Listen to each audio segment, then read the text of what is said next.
Lord, I'm tired, so tired from walking. And Lord, I'm so alone.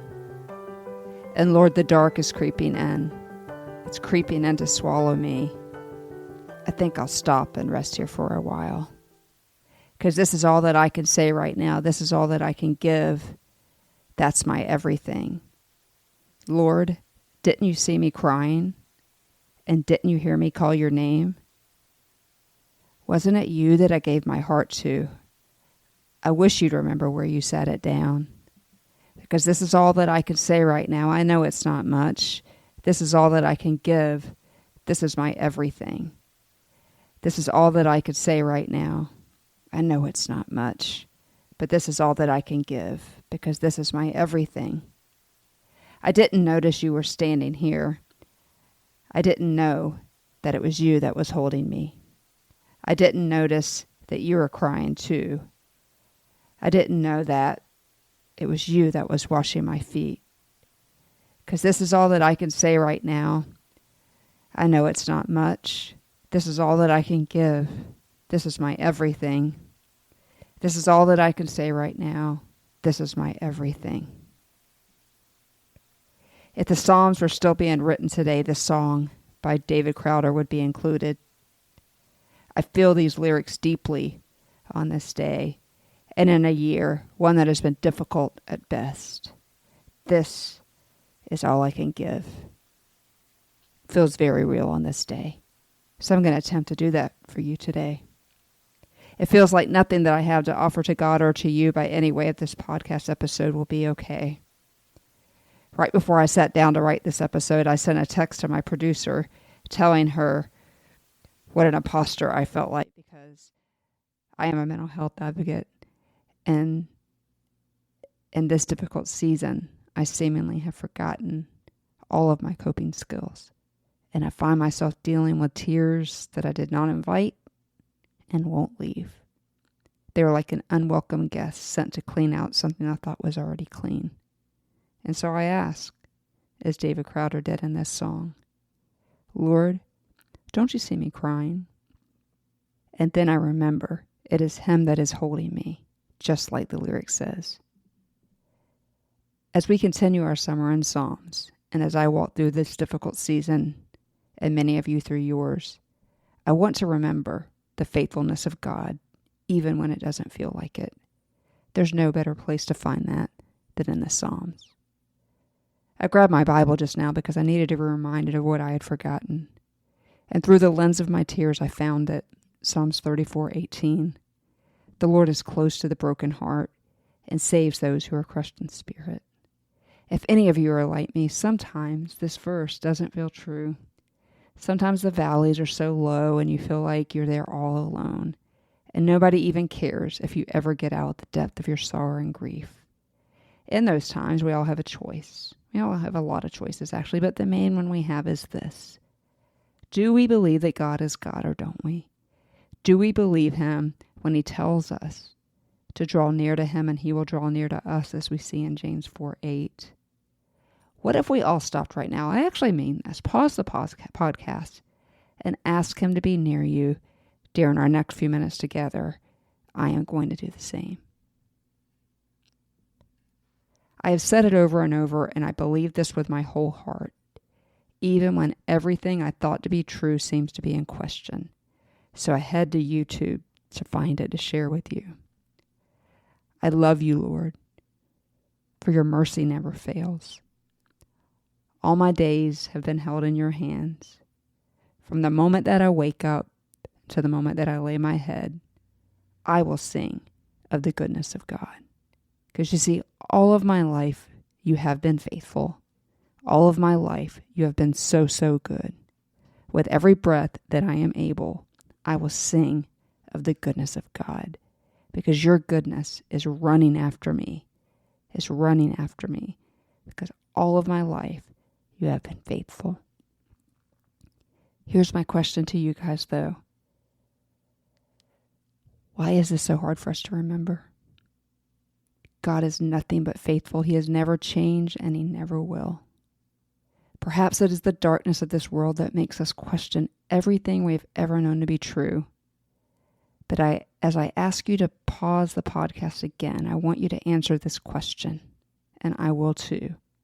Has anyone been a more steadfast help in trouble for you than God? Some of you may be like me, and you see comments online like this. If there is a God, why do babies die? Why are there murders, cancer, and death? I have that answer, but I don't like the answer, especially on this day. It seems trite most of the time. It does little to soothe hurting people. So I won't offer it here because, as I said, this is family time. And this real-life struggle for all of us has an answer. I can tell you from experience, as early as just 10 minutes ago, that He is faithful to keep His promise, to be near the brokenhearted. The book of Psalms is filled with confusion about how God brought destruction and pain. But almost every time, the psalmist comes back around to God. So is it really confusing? Because you see, at the end of the day, despite a cloud of confusion and hurt and pain, God was the only one that remained faithful to His people. All throughout history, for you and for me, He cares about our tears, as Psalm 56:8 tells us. You keep track of my sorrows. You have collected all of my tears in your bottle. You have recorded each one in your book. But the darkness does so often make threats to overtake us. It is hard for us to remember that the darkest night means dawn is just in sight. Psalm 39:12 says, even the darkness will not be dark to you. The night will shine like the day, for the darkness is light to you. As I've mentioned a few times, I stole the Summer in Psalms idea from my church. Sunday, our pastor spoke on Psalm 46. The Trauma Tribe knows this one well, and perhaps verse 10 has served to indict you as many times as it has to comfort you, as its commandment seems impossible to those of us who have deep hurt and pain and wonder what the future looks like for us or why the past held what it did for us. On Sunday, however, our pastor used a different translation of Psalm 46:10. Most of us have memorized that. Be still and know that I am God. I will be exalted among the heathen. I will be exalted among the earth. That's how I memorized it. But he read it out of the Christian Standard Bible, and I love how the Christian Standard Bible translated it. Stop fighting and know that I am God. Say that again. Stop fighting and know that I am God. Another translation says it like this: cease striving and know that I am God. I sat in my chair on Sunday hoping the entire church did not hear my sobs from the deepest part of me, because you see, even people like me who have seen and proclaimed God's faithfulness have times of doubt and despair, and Sunday in church I felt as low as I had in a while. So tired of fighting. So tired of striving. Just so tired. All I could do was watch my tears fall on the church floor. I didn't even stand up for the final song. How? How do I stop fighting? How do I stop striving? How do I trust God? And why don't I trust Him with all of the proof that He's given me all of my life? And you can ask yourself that same question. The answer is easy, though, because you see, the battle, my battle and your battle, is not against flesh and blood, but instead our battle is against an enemy who wants to destroy us. He doesn't want anybody getting behind microphones, platforms, keyboards, and proclaiming the goodness and faithfulness of God despite all of his tricks to use our past and present hurts to make us doubt God. When you take the time to listen to a podcast full of scripture or anything that you put your hand to that advances the kingdom of God, I can promise you, you will come under attack, leaving you to question everything you've ever believed, just like the songs of lament in the Bible, many of them from David. What do we do when He collects all of our tears, when He binds the broken hearts, but not fast enough? I don't know about you. Clearly, I get behind a microphone and talk about it because I know in doing so, I take the power away from the enemy who wants to destroy me. He does not want to see the redemption of the years that the locusts have stolen. He wants me in despair. He wants you in despair. He wants us hanging out in the valley, believing the lie that we are alone and have to fend for ourselves. Because you see, the lies are so much louder than the truth. Do you know that you have the same enemy? His favorite place to hang out is in the dark. But we know in our hearts and our heads that Jesus is the light, and that light is so bright that the darkness cannot overtake it. But that doesn't stop our enemy from trying to engage us in a battle we have already won. Did you hear me? We already won it. So I'm here to remind you that that battle does not belong to you. It does not belong to me. The Message version of 2 Chronicles 20:15 says it this way: the war is God's, not yours. Feels like a war right now, doesn't it? So why do we try to fight a war that isn't ours? For most of us, the hardest part is in the waiting. The time when it doesn't feel like he's fighting for us, but he is. We are not alone. And plenty of Bible verses promise us that. Joseph comes to mind when I think of someone who could have wondered if God would fight for him.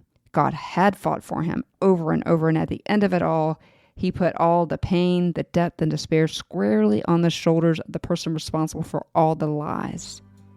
We all know the story of Joseph and the trials that he endured, and we all know the famous verse, "You meant it for evil, God meant it for good." What is that in your life right now? I know what it is in mine, and I needed to be reminded that Satan has meant this for evil, but God will turn it into good, either on this side of heaven or on the other side of heaven.